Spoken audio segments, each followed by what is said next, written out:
You don't miss them. You miss the pattern, the rush, the relief, the panic, the hope, and the crash. If you've ever said, "I know this isn't good for me, but I can't stop," this video is for you, because what you're dealing with isn't a normal breakup. It's a nervous system loop, and once you see the loop clearly, you can finally step out of it. People call it toxic. People call it mixed signals. People call it bad timing. But the anxious-avoidant trap is more specific than that.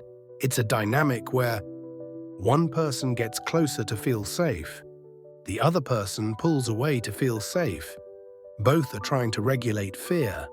They're just doing it in opposite directions. The anxious partner thinks, "Closeness will calm me down." The avoidant partner thinks, "Distance will calm me down." So the more one reaches, the more the other escapes, and the escape makes the reach stronger. That's the trap. It's not two people being crazy. It's two nervous systems trying to survive. And here's why it becomes addictive. Because it creates an intermittent reward system. Sometimes you get closeness.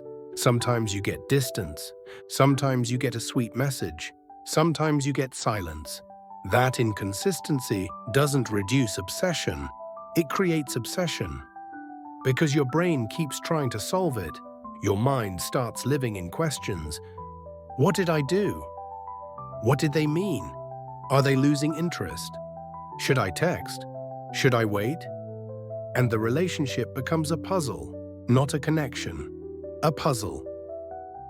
In a stable relationship, love feels boring sometimes, not because it's dead, because it's safe. In this trap, love feels intense, not because it's deep, because it's unstable. And the human nervous system often confuses intensity with intimacy. So the first thing we're going to do today is separate these. Intensity, intimacy, attachment, and love. They are not the same. At the beginning, it often feels perfect, because each person is reading the other like a solution. The anxious partner meets someone who is calm, self-contained, mysterious. That feels like strength. It feels grounding. The avoidant partner meets someone who is warm, expressive, emotionally open. That feels like life. It feels admiration, so it starts with a very real chemistry. A very real pull, but the chemistry is partly complementarity, not compatibility. Complementarity means you have what I don't. Compatibility means we can build something stable together. In the magnet phase, nobody is thinking about stability. They're thinking, finally, this feels like something. Then the relationship naturally begins to move toward closeness. More time, more depth, more expectations. And this is where the split happens. For an anxious system, closeness reduces uncertainty, so closeness feels like relief. For an avoidant system, closeness increases perceived demand. So closeness feels like pressure, and pressure doesn't always look like pressure. It can look like a simple, "Where is this going?" A normal, "Can we talk?" A healthy, "I miss you." To an avoidant nervous system, those can land as, "I'm being trapped. I'm being evaluated. I'm losing my autonomy. I'm about to fail someone's expectations." So the avoidant system does what it has learned to do. It creates space, not always aggressively, sometimes politely, sometimes subtly, sometimes with a smile. And the anxious system reads that space as danger, because anxious attachment is hypersensitive to shifts. A shorter reply can feel like abandonment. A late response can feel like rejection. A change in tone can feel like loss. So the anxious system protests, texts, calls, questions, apologies, over-explaining, trying to fix the feeling. And now the loop begins. Let's break it down as a cycle, not as blame, as a map. Step 1, connection feels amazing. Step 2, closeness increases. Step 3, avoidant system feels pressure. Step 4, avoidant creates distance. Step 5, anxious system panics. Step 6, anxious protests and pursues. Step 7, avoidant feels more pressure. Step 8, avoidant withdraws more. Step 9, anxious escalates. Step 10, temporary reunion, then repeat. That temporary reunion is important because it keeps hope alive. The avoidant partner often comes back when they feel safe again, when they've had space, when emotions have cooled down. And the anxious partner experiences that return as, "See, they do care.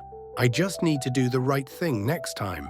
So instead of breaking the loop, they start studying it, trying to master it, trying to become perfect enough to finally be chosen consistently.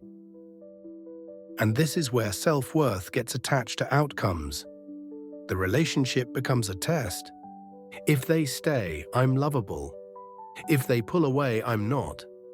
Now it's not just about them, it's about your identity. And that's why leaving feels impossible, because leaving doesn't feel like losing a person. It feels like confirming a fear. Here's what almost nobody says out loud: both sides are carrying shame. The anxious side often carries, "I'm too much. I'm needy. I'm pathetic. I'm not chosen." The avoidant side often carries, "I can't give what people want. I'll disappoint you. I'll lose myself. I'm not built for relationships."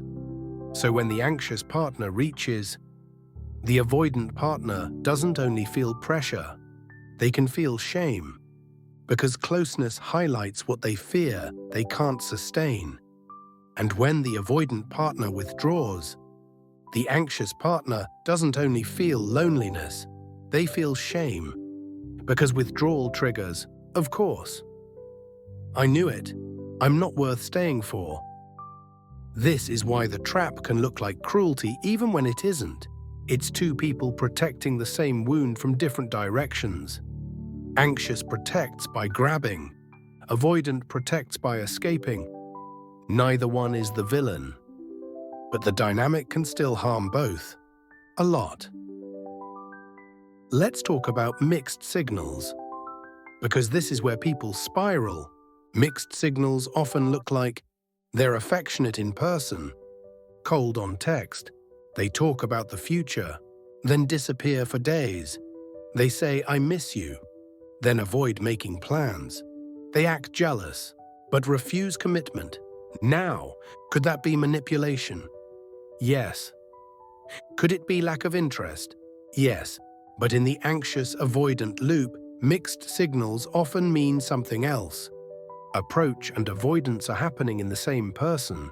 They want closeness, and closeness scares them, so they come near, then they run.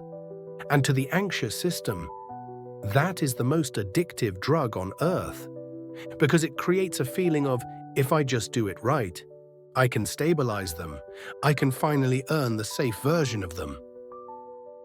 So the anxious partner starts translating every message like it's code. But here's the brutal truth. You can't decode your way into safety. Safety is not hidden in their tone. Safety is shown in behavior, consistency, repair, accountability, effort. If those aren't there, you don't have a relationship, you have a cycle. A big reason people can't leave this dynamic is the relationship never fully resolves. It never has a clean ending. It has pauses, and returns, and almosts, and maybe later. So your brain keeps the file open, and an open loop creates obsession, because your nervous system keeps waiting for completion, waiting for closure, waiting for the moment you finally feel chosen without fear. And sometimes, this dynamic reactivates earlier unfinished stories, from childhood, from family, from past relationships, from the first time you felt replaceable. So the person in front of you becomes more than a person. They become the symbol of a lifetime question. Am I worth staying for? That's why advice like just move on feels insulting. Because you're not fighting a person, you're fighting a wound. Now we're going to get real. Because breaking this pattern requires responsibility. Not self-blame, responsibility. Here's what the anxious side often does unintentionally. They try to manage the relationship through anxiety. They monitor, they check, they test, they seek reassurance, they apologize too quickly, they explain too much. They offer solutions when the other person hasn't even agreed there's a problem. And why? Because uncertainty feels unbearable. So they try to remove uncertainty by increasing contact. But that contact can feel like surveillance to an avoidant system. The anxious side calls it, I care. The avoidant nervous system hears, I'm being controlled. And then avoidance increases, and anxiety increases, and now both feel confirmed. Anxious, see, they leave. Avoidant, see, they demand. The anxious partner often becomes a detective, and a negotiator, and a therapist, and a project manager. They try to earn consistency by being perfect, calm, cool, low maintenance. But here's the catch. When you suppress your needs to keep someone, you build a relationship where your needs don't exist. And eventually, you explode, or collapse, or resent. So even if you succeed, you lose yourself. Now the avoidant side. Avoidant patterns often look like they delay conversations. They go silent instead of repairing. They minimize feelings. They intellectualize. They act like emotional needs are irrational. They keep one foot out just in case. And sometimes they do something very confusing. They offer closeness right when you're about to leave. Not because they're evil, because distance feels safe until they sense real loss. Then attachment activates, then they reach, so they re-engage, say the right words, pull you back. Then closeness builds again, and the fear returns, so they withdraw again. That's not commitment. That's nervous system ping-pong. Avoidant partners also often don't realize how painful their silence is. To them, silence is regulation. To the anxious partner, silence is abandonment. So the avoidant partner thinks, I just need space. The anxious partner experiences, I'm being punished. And the longer this goes, the more both stop trusting each other. Anxious stops trusting closeness. Avoidant stops trusting conflict. Let's name protest behaviors, because this is where people lose power. Protest behavior is what you do to get closeness back, when you don't know how to ask directly, or you asked and didn't feel safe. Common protest behaviors: posting to get attention, flirting with others to provoke jealousy, withdrawing to make them chase, sending long emotional essays, calling repeatedly, showing up uninvited, threatening to leave, breaking up as a test, saying I'm fine when you're not. Protest is not crazy. It's a strategy, but it's a strategy that usually backfires because it creates more instability, and instability is the fuel of this trap. So here's a key shift. Instead of asking, how do I get them to respond? Ask, what do I need and how do I ask for it cleanly? Clean request, clear boundary, and then observe behavior, not promises. Now we get to the core. How do you break it? Not with tricks, not with no contact as manipulation, not with chasing, not with pretending you don't care. You break it in 3 levels. Level 1, nervous system regulation. Level 2, communication that doesn't beg. Level 3, boundaries with consequences. Let's do each. Level 1, nervous system regulation. If your nervous system is flooded, you can't make good choices. You can only seek relief. So the goal is not stop caring. The goal is stop treating this person as your only regulator. Practical steps. When you feel the urge to send the message, pause. Breathe out longer than you breathe in. Slow your body down, then do something that creates regulation without contact. Walk. Cold water on wrists, music, journaling, call a friend, a short workout, a shower. Not because self-care is cute, because you need to re-enter your frontal cortex. You need your brain back, because the trap hijacks your brain and turns it into a negotiation machine. One powerful question: am I trying to communicate? Or am I trying to soothe myself? If it's soothing, don't text. Regulate first, then decide. Level 2. Communication that doesn't beg. When you communicate in this loop, you often over-explain. You try to convince. You try to be understood. But in unstable dynamics, over-explaining is often heard as pressure. So you need to communicate like this. Short, clear, direct, respectful. Example: I like you and consistency matters to me. I'm open to continuing, but I need regular communication. Can you do that? Then you stop talking and you watch. If they say yes and behavior changes, great. If they say yes and behavior stays the same, then you have information. If they get offended by the request, that's also information. Here's the key. You are not asking for permission to have needs. You are stating the conditions for your participation. Level 3. Boundaries with consequences. A boundary without a consequence is a wish. A boundary sounds like, if you disappear for days without communication, I won't continue. The consequence is not punishment. It's self-respect. It's structure. It's reality. And this is the hard part. Because in the anxious system, boundaries feel like loss. But without boundaries, you don't have a relationship, you have hope. So the question becomes, are you building something real? Or are you surviving on potential? Now, can this dynamic heal? Sometimes, but not by one person working harder. It becomes fixable when both people do 3 things. They name the pattern without blame. They practice repair after conflict. They build consistency as a skill, not a mood. If only the anxious partner is self-improving, you'll just become a more eloquent sufferer. If only the avoidant partner promises, nothing changes. So what do you watch for?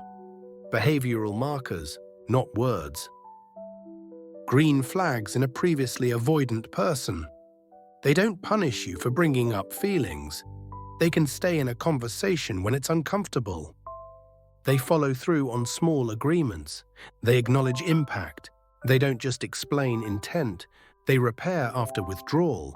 They come back with clarity, not confusion. Red flags. They make you feel guilty for having needs. They disappear and then act like nothing happened. They call you dramatic for reacting to inconsistency. They offer closeness only when you detach. They keep you in ambiguity indefinitely. They want access to you without responsibility. That last one is important. Access without responsibility. That's the core poison. If you keep choosing unavailable people, it might feel like a preference, but it can also be a repetition. Sometimes chemistry is familiar pain. If love felt uncertain early in life, your nervous system may associate uncertainty with love.